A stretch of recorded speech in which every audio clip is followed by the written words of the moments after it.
কিন্তু বৃষ্টি কোথায় পড়ছে।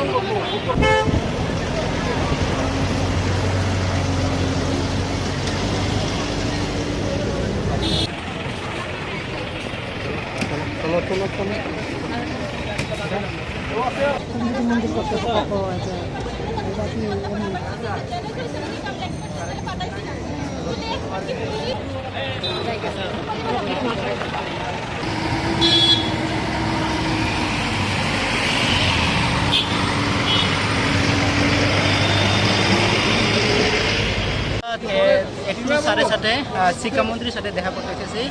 স্যার বলছেন অ্যাপয়েন্টমেন্ট লাগবে, কিন্তু আমরা অনেক দূর থেকে যে কেউ বোন এসেছে ধর্মনগর থেকে, আমি এসেছি পরপুর থেকে, অনেক দূর থেকে আমরা আসতে খুব কষ্ট হয়।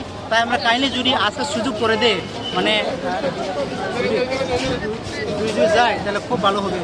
একটু আমরা যদি সময় যদি দেই, স্যার আমরা টিআরপি থেকে গিয়েছে, চেয়ারম্যান স্যার বলেছে কিন্তু সময় দেয়নি বলছে, কিন্তু আমরা কাইন্ডলি যদি দেই খুব ভালো হবে। আমরা শুধু আশাহারা, কিন্তু আমরা সরকারের ওপর ভরসা করি। স্যার যদি সুযোগ দেয় তাহলে আমরা যদি 1 মিনিট দেখা করতে চাই।